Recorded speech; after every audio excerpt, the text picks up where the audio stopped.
चलिए स्टूडेंट्स, आज प्रैक्टिस करते हैं सवालों की। जो कॉन्सेप्ट हमने अब तक पढ़े हैं उन कॉन्सेप्ट पे बेसिस सवालों की प्रैक्टिस करते हैं। ठीक है, चलिए पहला सवाल देखो क्या लिखा हुआ है। a बराबर 20, b बराबर 25 और c बराबर 15 दे रखा है आप लोगों को, और मान पूछा है इस टर्म का कंप्लीट। अब हम जानते हैं a cube plus B cube plus C cube minus 3abc का फॉर्मूला हम लोगों को याद होगा, तो सवाल आसानी से होगा। अदरवाइज आप लोग क्या करोगे, पहले इन सबके मान निकालोगे, फिर इन सबके मान निकालोगे, फिर भाग दोगे, फिर उत्तर आएगा। वो तरीका होता है गधों वाला। स्मार्ट तरीका क्या है, इसका फॉर्मूला हमको पता है। अब फॉर्मूले भी इसके दो हैं, फॉर्मूले भी इसके दो हैं। हम कौन सा फॉर्मूला यहां इस्तेमाल करें, तो हम यहां वो फॉर्मूला इस्तेमाल करेंगे जिसमें ये वाला टर्म आता हो। तो हमको पता है एक फॉर्मूला ऐसा होता है।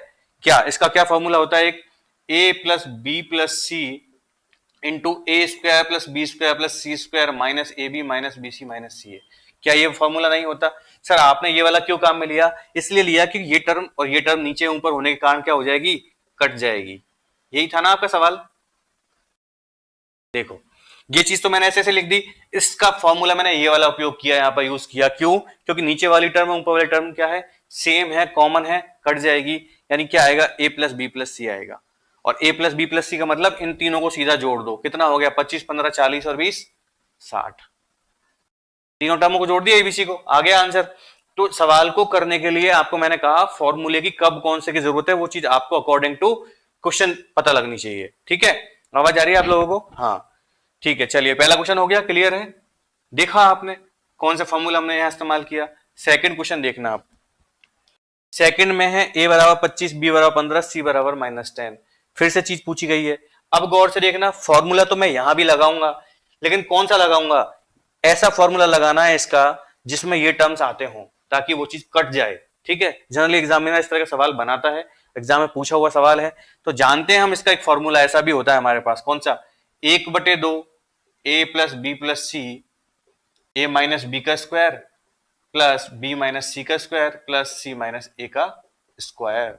ठीक है, और बटे में क्या लिखा हुआ है भैया, बटे में यही वाली बात लिखी हुई है हर में आपके, बी माइनस सी का square plus C minus A का स्क्वायर। अपॉन में भी सब कुछ सेम ही है। देखो हमने यहां पर A cube plus B cube plus C cube minus 3abc का ये वाला फॉर्मूला यूज किया। क्यों? ताकि ये वाले टर्म्स आपस में कट जाए। तो क्या आएगा, half of A plus B plus C. A plus B plus C जोड़ो, 25 और 15 40, और 40 में से 10 गए तो 30। यानी इस टर्म का मान कितना आ गया, 30। और 30 का आधा 2 का भाग दूंगा तो कितना आएगा आंसर, 15। देखा, तो ये है फॉर्मूले का उपयोग। अब यहाँ फॉर्मूला आपको याद नहीं है तो आप बैठ के रगड़ोगे नहीं रगड़ोगे इस सवाल को। तो बस ये चीज आपको समझ में आ जानी चाहिए कि कैसे फॉर्मूले का उपयोग होता है और क्यों हमको इसको लर्न करना है, याद करना है। हाँ, अगर आप मैथमेटिक्स में प्रैक्टिस करते हो तो कोई भी फॉर्मूला याद करने की जरूरत नहीं है, रह रह के प्रैक्टिस करो। फॉर्मूला भूलोगे, गलती होगी प्लस माइनस में, हाफ में, 1/3 में, फिर आप वापस से आपको याद आएगा अरे यार यहाँ तो ये चीज आती है। धीरे धीरे करके इस तरीके से आपके मेमोरी में वो चीज सेट हो जाती है।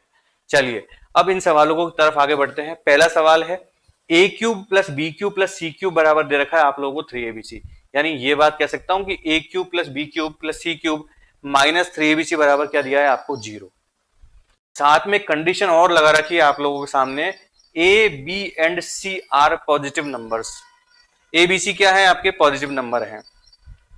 फिर बोल रहा है इनमें से कौन सा ऑप्शन करेक्ट है।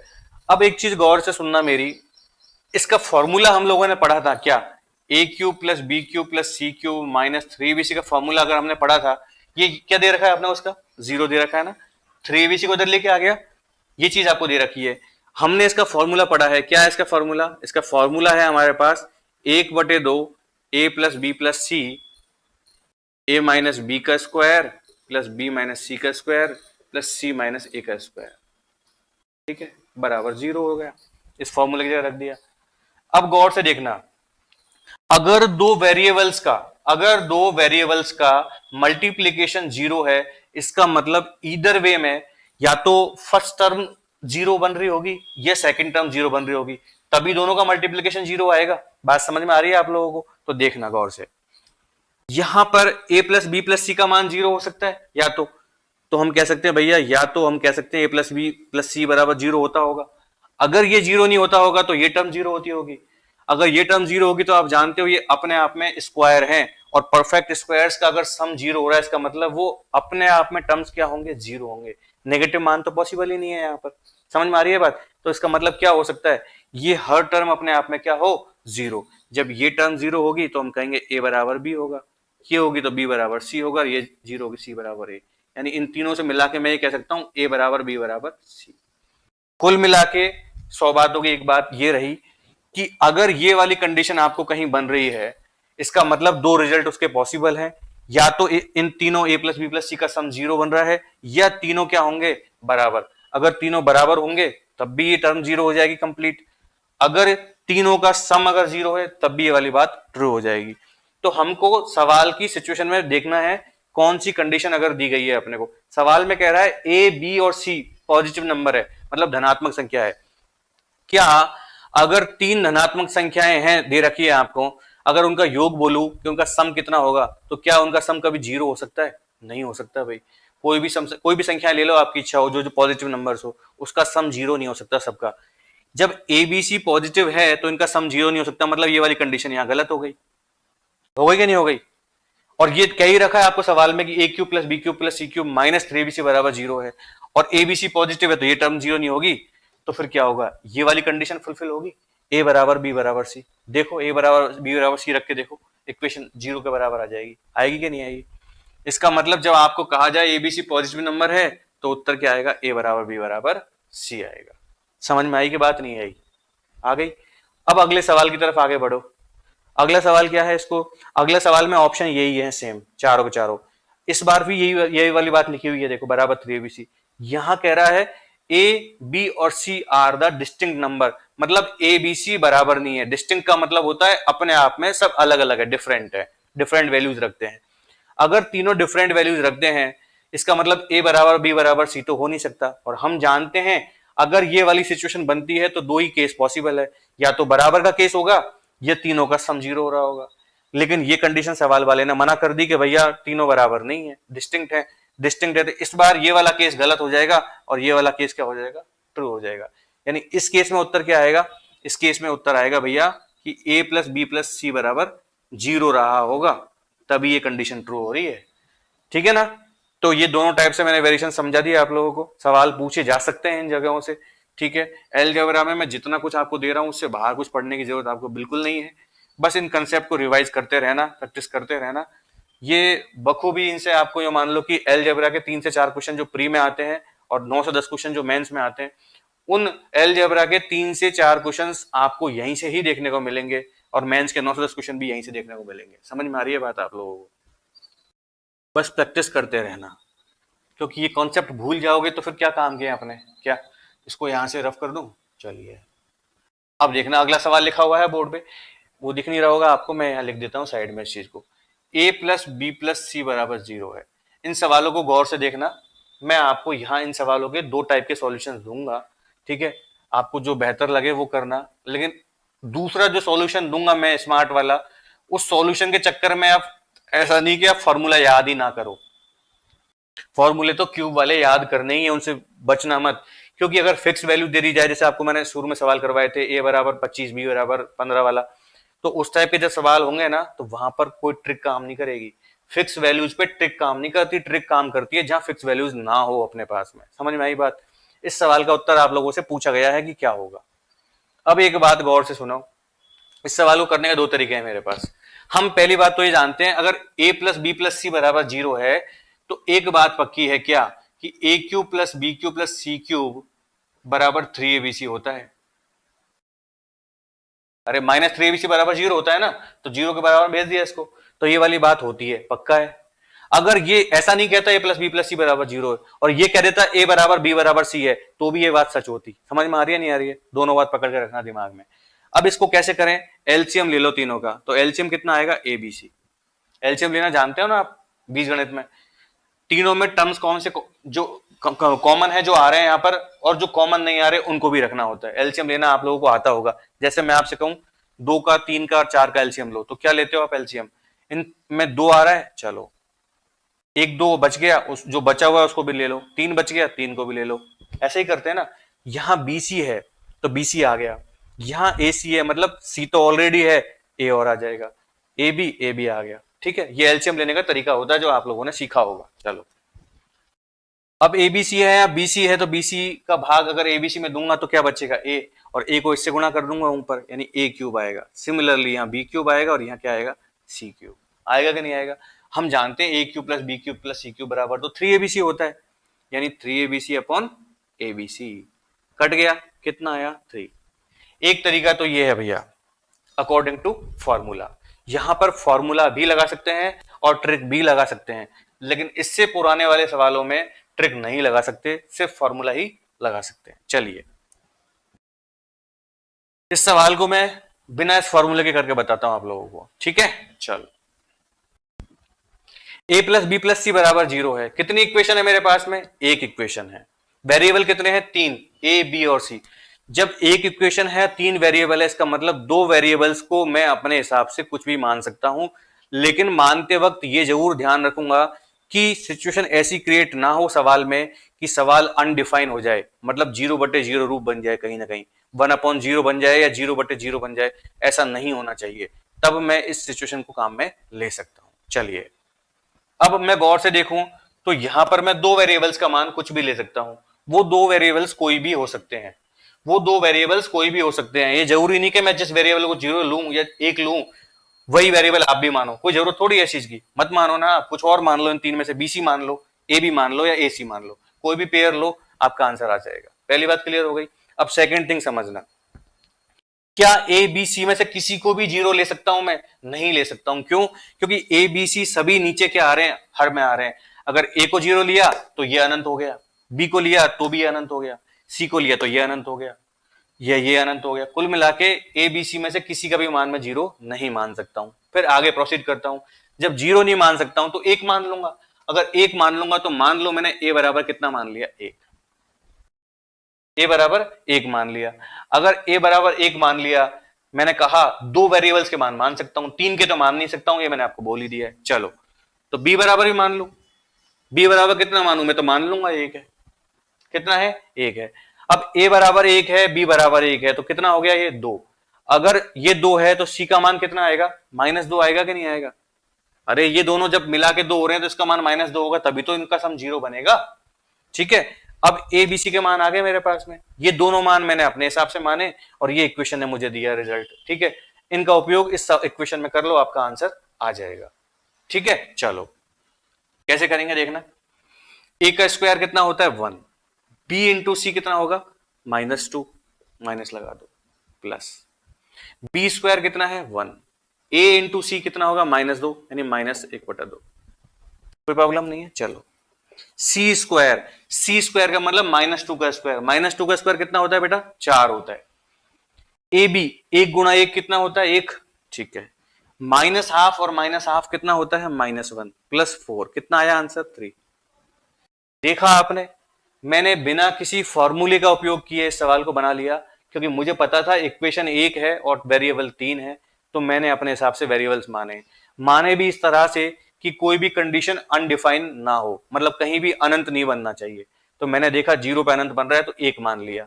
अब कुछ लोग ऐसे समझदार भी होंगे, कहेंगे सर आपने ए को 1 माना है तो बी को भी 1 क्यों माना, बी को तो कुछ और मान सकते थे, आपको कैसे पता लगा दोनों को बराबर मानना है। नहीं, आप यहाँ पे 2 काम में ले लो, फिर 1 और 2 क्या हो जाएंगे, 3 हो जाएंगे।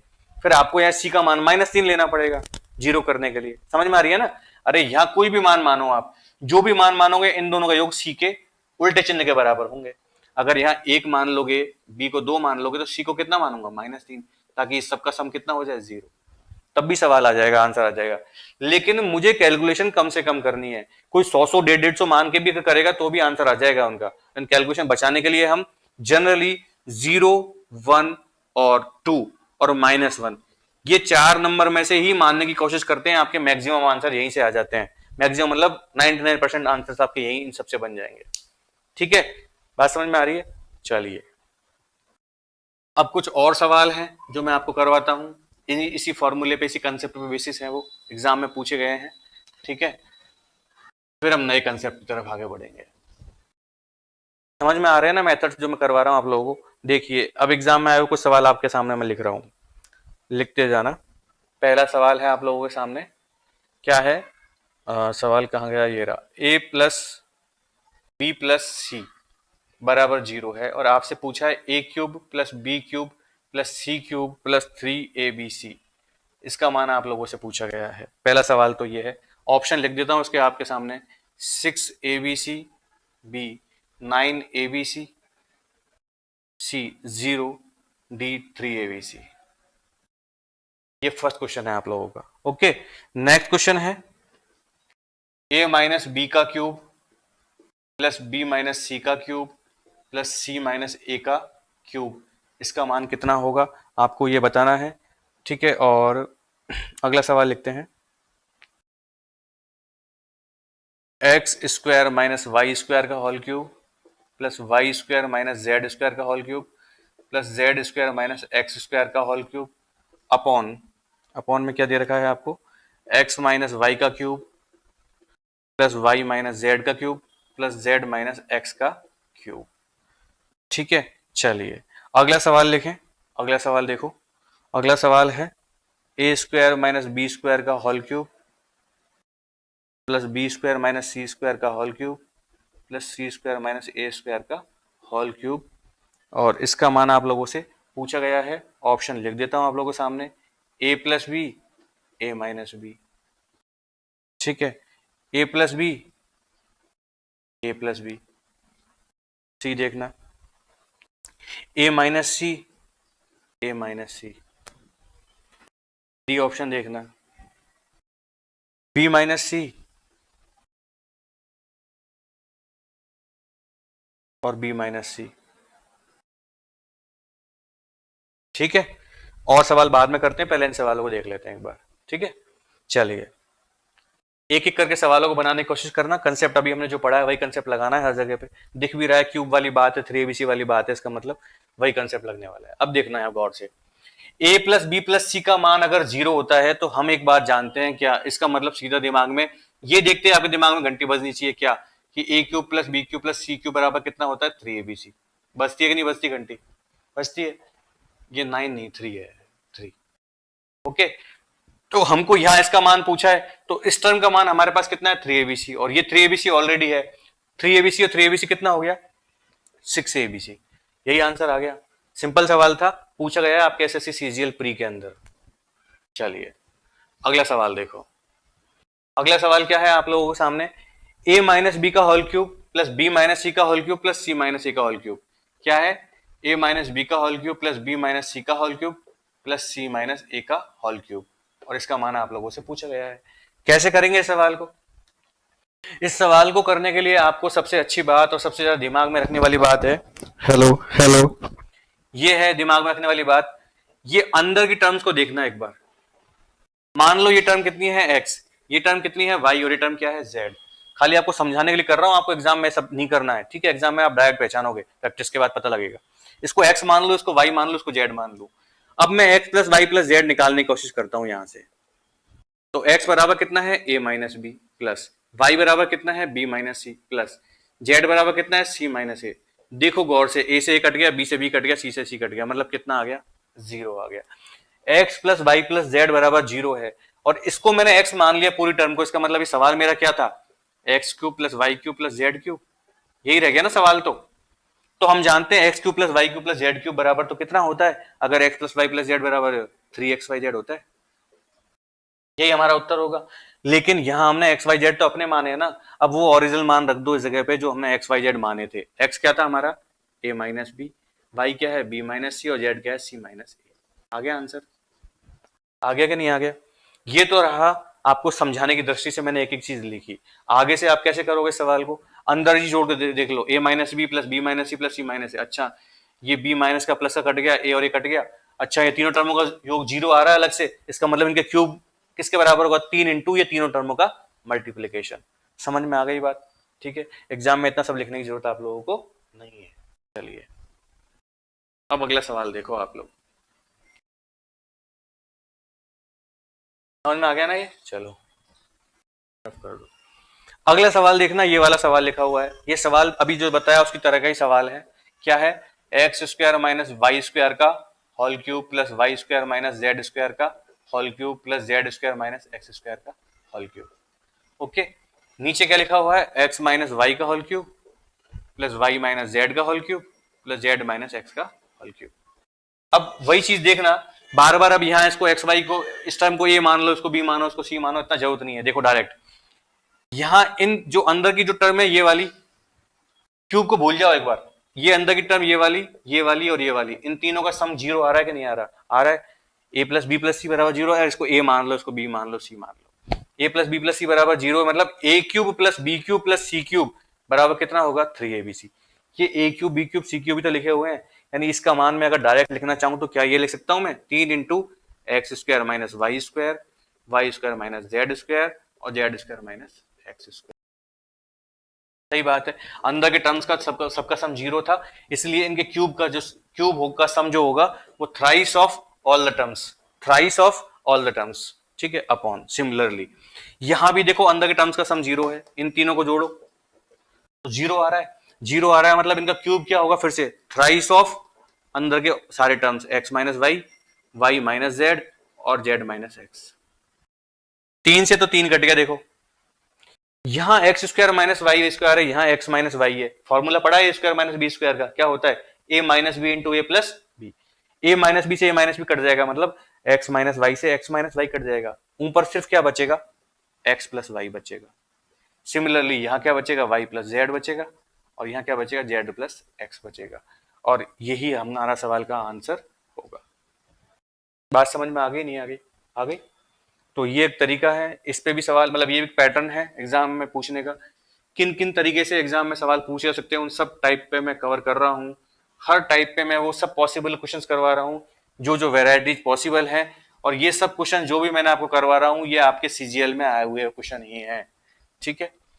चलो इस सवाल को देखना गौर से, इस सवाल में भी कुछ नहीं है, देखो इस टर्म को इस टर्म को और इस टर्म को जोड़ के देखो, तीनों का सम जीरो आ रहा है, तो इनका क्यूब जो होगा ना वो क्या होगा? थ्राइस ऑफ, इसका मतलब मैं सीधा क्या लिख देता हूं? Thrice of A square minus B square minus C square और C square minus A square, ठीक है। होगा कि नहीं होगा? Thrice of A square minus B square minus C square, C square minus A square, अंदर के सभी टर्म्स का मल्टीप्लीकेशन का भी 3 गुना, ये हमारा कंसेप्ट चलता है। चलो यहां आपको जो पूछा गया है वो पूछा गया है कि इस जो आंसर आएगा ना उसके फैक्टर्स कौन से पॉसिबल है, आपको ये बताना है कि इसको जब मैं सॉल्व करूंगा तो जो आंसर आएगा उसके गुणनखंड इनमें से कौन से संभव हैं। तो हमने जब इसको सॉल्व किया तो हमारा उत्तर तो ये आया, अब इसमें गुणनखंड देखो कौन सा संभव है, A plus B into A plus B, एक ए प्लस बी तो यहां से आ जाएगा, चलो इस टर्म से, दूसरा ए प्लस बी कहां से लाऊंगा? दूसरा ला नहीं सकता, इसका मतलब ये गलत हो गया। बी माइनस सी, यहां से एक बी माइनस सी आ सकता है, दूसरा बी माइनस सी कहां से लाऊं? यहां तो दो बी माइनस सी है, इसका मतलब ये भी पॉसिबल नहीं है, हटाओ।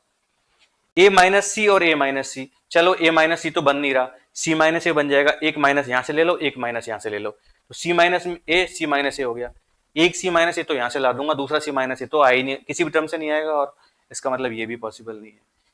अब चलते हैं ए की तरफ, ए स्क्वायर माइनस बी स्क्वायर का फॉर्मूला पढ़ा है हमने, ए प्लस बी और ए माइनस बी दोनों ही आते हैं उसमें, इसका मतलब ये ही इसका गुणनखंड पॉसिबल है। इस सवाल में ये भी पूछा, ये ऑप्शन भी हो सकता था कौन सा, कि B plus C A plus B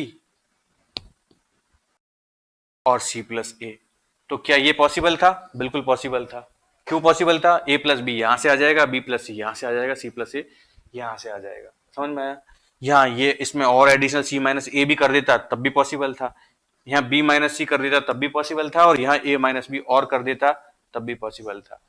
बस ये पॉसिबल नहीं है क्योंकि यहाँ दोनों टर्म दो बार लिखी हुई है, जबकि यहाँ सभी जगह से सिंगल सिंगल टर्म ही आएगी, ए प्लस बी एक ही बार आएगा, दो बार नहीं आएगा। ठीक है, सवाल समझ में आए? ये कुछ पैटर्न्स थे। चलिए और कुछ सवाल कराते हैं इस पे बेसिस आप लोगों को, है ना। ये 0 1 वाला कंसेप्ट है ना जो मैंने आपको सिखाया ट्रिक, उसको जरूर दिमाग में रखना, एग्जाम में आपको सवाल में समय बचा के देगा। ठीक है, अगला सवाल देखते हैं अपन जो एग्जाम में आया हुआ है आपके। हाँ ये रहा, ये एग्जाम में आया हुआ है, मेंस के एग्जाम में आया हुआ सवाल है ये, x प्लस वाई जेड बराबर 2s, और आपसे पूछा गया है s माइनस एक्स का cube plus s minus Y का क्यूब, और क्या दे रखा है भैया? Plus thrice of s minus X s minus Y into Z बराबर पूछा गया है आप लोगों से। ठीक है, ऑप्शंस क्या क्या है यहाँ पर? ए बराबर ए है जेड क्यूब, बी है माइनस जेड क्यूब, सी है 0 और डी है आपके पास 2z क्यूब। ठीक है, अब इस सवाल को देखो गौर से, यही सवाल है। अब यहां इस सवाल को करने के दो तरीके हमारे पास में हैं। क्या दो तरीके हैं?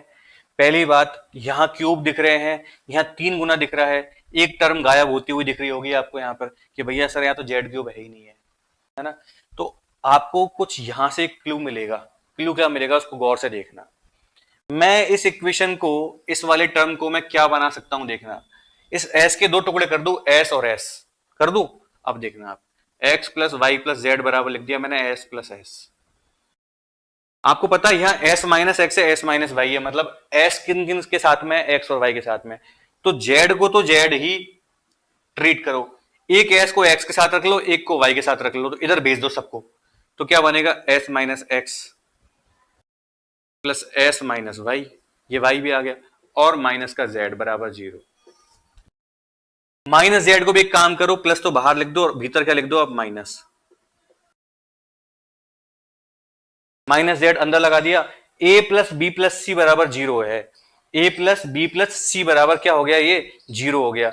अगर A plus B plus C बराबर 0 है तो A cube plus B cube plus C cube बराबर कितना होता है बेटा, 3abc। रखो, यानी मैं ये कह सकता हूं इस जगह से कि A cube plus B cube, सी सी ये है, तो सी क्यूब कितना हो जाएगा, माइनस जेड क्यूब होगा। क्यों होगा, अरे यहां माइनस है ना, तो माइनस का क्यूब कितना होगा, माइनस में आएगा। A cube plus B cube plus C cube minus 3abc होता है, माइनस 3abc होता है। ए पॉजिटिव है, बी पॉजिटिव है, लेकिन सी नेगेटिव है, तो एक माइनस इसका और एक माइनस फॉर्मूले का मिला के कितना हो जाएगा, ये plus 3 into S minus X, S minus Y, और ये हो गया जेड। ये बराबर किसके आएगा, 0 के आएगा। आएगा कि नहीं आएगा? अब सवाल की तरफ बढ़ो आगे। एस माइनस एक्स क्यूब चाहिए है, एस माइनस वाई क्यूब चाहिए है, 3 into S minus X, S minus Y into Z, ये भी है। इस टर्म का मान आपसे पूछा है, तो इस जेड क्यूब को अगर इधर भेज दूं, बराबर जेड क्यूब कर दूं, तो ये वाली जो चीज पूछी गई है ये आ जाएगी कि नहीं आ जाएगी मेरे पास में, जेड क्यूब। भाई ये जो टर्म दिए गए ना आपको, ये तीनों टर्म मैंने एक तरफ रख लिए, और जो नहीं, जो सवाल में नहीं पूछा गया उसको मैंने उधर भेज दिया। तो जो नहीं पूछा गया वही हमारा क्या है, आंसर है जेड क्यूब। तो उत्तर कितना आ गया, जेड क्यूब। एक तरीका तो इस सवाल को करने का है अकॉर्डिंग टू फॉर्मूला, बस मैंने सवाल की शक्ल बदली है, कुछ नहीं किया है। मैंने इसलिए कहा था आपको एलजेब्रा इज अ इम्पोस्टर, एक बहरूपिया है एलजेब्रा, इसके बहुत सारे रूप होते हैं, रूप बदलता है सवाल और हम फंस जाते हैं। अगर रूप बदलना आता हो हमको भी उन सवालों का ढंग से अपने हिसाब से, तो सवाल का आंसर जल्दी से आ जाएगा। अब इस सवाल को मैंने कहा कि एक तरीका और है, वो तरीका क्या है, देखो कितने वेरिएबल है मेरे पास, एक्स वाई जेड और एस, कितने वेरिएबल है, 4। 4 वेरिएबल है और एक ही इक्वेशन है। 4 वेरिएबल होने पर, एक ही इक्वेशन होने पर मैं जानता हूं कि मैं 3 वेरिएबल्स के मान कुछ भी मान सकता हूं, क्योंकि एक इक्वेशन एक वेरिएबल के साथ जमती है। अगर एक इक्वेशन अगर 3 वेरिएबल के साथ में हो तो फिर 2 वेरिएबल्स को मैं कुछ भी मान सकता हूं। यहां पर 4 वेरिएबल है, एक इक्वेशन है, मतलब 3 वेरिएबल्स के मान मैं कुछ भी मान सकता हूं। क्या मानो, ऐसे मान मानने हैं कि अनंत ना बने, तो अनंत बनने की हेडक आपकी यहां खत्म हो गई। क्या है, बटे में अपॉन में कुछ दे रखा है, एक्स वैक्स वाई वगैरह कुछ, तो इसका मतलब मैं 0 भी यहां पे मानने को तैयार हूं, मान सकता हूं, वैलिड है। चलिए क्या क्या मानूं, सबसे पहले तो मैं एस को 0 मान लेता हूं, मान लिया, चलो। और किसको मानूं, और मैं जेड को भी 0 मान ले, जेड को 0 नहीं मान सकता, ध्यान रखना, एक बात गौर से सुन लेना आप, जेड को 0 मत मानना यहां पर, क्योंकि आपको पता है जेड यहां ऑप्शनों में नजर आ रहा है आपको, हालांकि 0 भी आ रहा है ऑप्शनों में नजर, लेकिन जेड आ रहा है, तो जेड को 0 मत मानना, ये गलती मत करना बस, ठीक है। चलो, एस को तो मान ही लिया, एक्स को भी 0 मान लो, और वाई को भी 0 मान लो। 3 वेरिएबल्स को ही मान सकता हूं, 4 में से चारों के चारों तो मान नहीं सकता हूं। जेड क्यों नहीं मान सकता हूं, क्योंकि जेड ऑप्शन में नजर आ रहा है, मतलब जेड को 0 मानना खतरे से खाली नहीं है। चलो, एस को 0 लिया, एक्स को 0 लिया, ये टर्म पूरी की पूरी क्या हो जाएगी, 0 plus S minus Y, S भी 0 वाई भी 0, इसका मतलब ये भी क्या हो गया, 0 plus 3 S minus X, S minus x कितना हो गया, 0, एस माइनस वाई भी 0 हो गया, जेड भी 0 हो गया, इसका मतलब तो ये टर्म भी कितना हो गया, 0, और 0 का मतलब तो सबत्ता 0 आ जाना चाहिए, उत्तर क्या आ जाएगा हमारा, 0।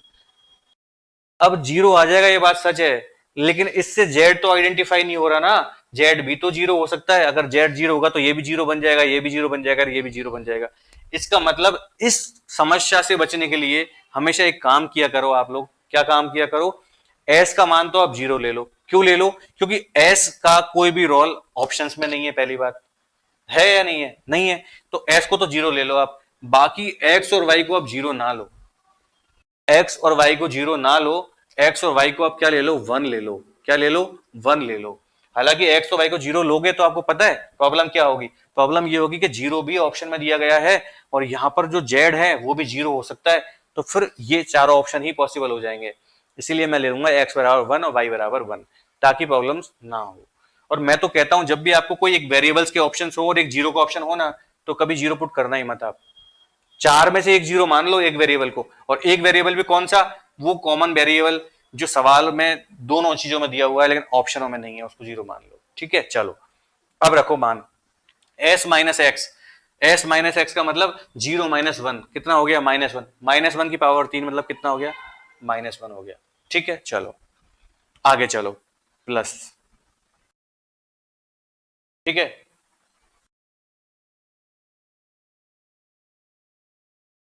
एक चीज और देखना यार, मैं आपको एक चीज और सिखाना चाह रहा हूं यहां पर।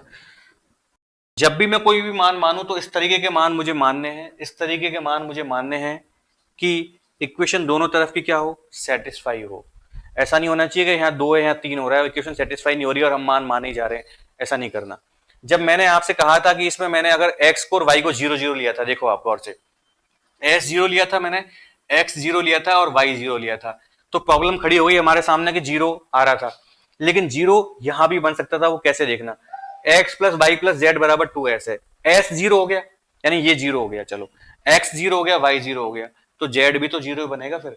और जब जेड जीरो बनेगा तो ये ऑप्शंस भी आ सकते थे, इसीलिए मैंने आपको कहा था कि इनको जीरो ना मानो। चलो अगले ऑप्शन की तरफ चलते हैं।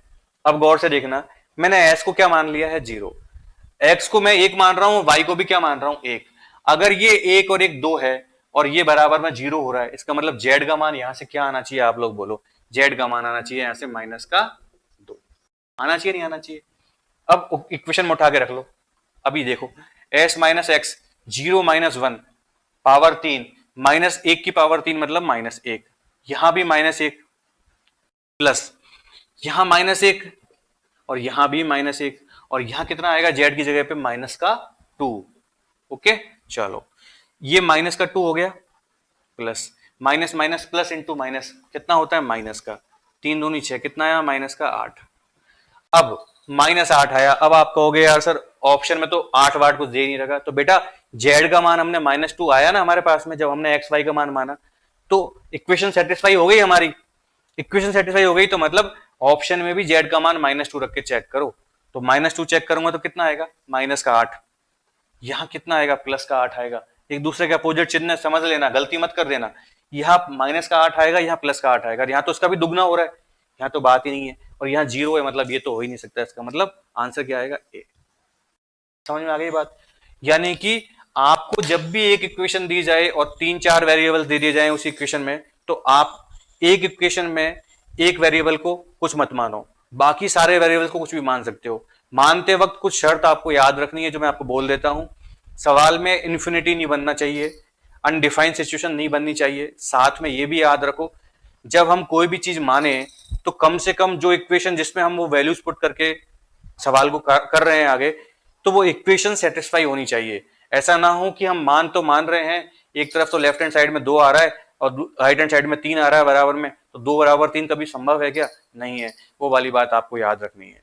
साथ में एक पॉइंट और याद रखना है, जब भी ऑप्शन दिखे आपको कि तीन ऑप्शंस में एक ही वेरिएबल चल रहा है आपका, तो हम जो वेरिएबल चल रहा है ना उसका मान अपने हिसाब से नहीं मानेंगे, इक्वेशन उसका मान जो देगी हमको वो हम एक्सेप्ट कर लेंगे। जैसे मैंने यहां पर एस को जीरो मान लिया था, एक्स वाई को मान लिया था, लेकिन जेड को मैंने कुछ माना नहीं है। जेड मेरी इक्वेशन ने मुझे दिया है माइनस दो, जेड मैंने माना नहीं है, ये इक्वेशन ने दिया है। कब? जब मैंने इनको माना था एक्स और वाई को। ओके, तो इन कंडीशंस को दिमाग में रखते हुए सवाल करना। मैंने इसीलिए आपको पहले जीरो वाला केस लिया था कि आप जो अप्रोच लगाओ दिमाग में उससे पहले ही मैं आपको अवगत करा दूं, समझा दूं। ठीक है, चलिए इस वीडियो में इतना ही। नेक्स्ट वीडियो में फिर से मिलते हैं जल्दी से एक शॉर्ट ब्रेक के बाद में, और तब तक आप इन सवालों को फिर से प्रैक्टिस करना और नए सवाल जो मिले आपको उनकी प्रैक्टिस करना और जो कंसेप्ट सिखाए उनको अप्लाई करने की कोशिश करना। Thank you.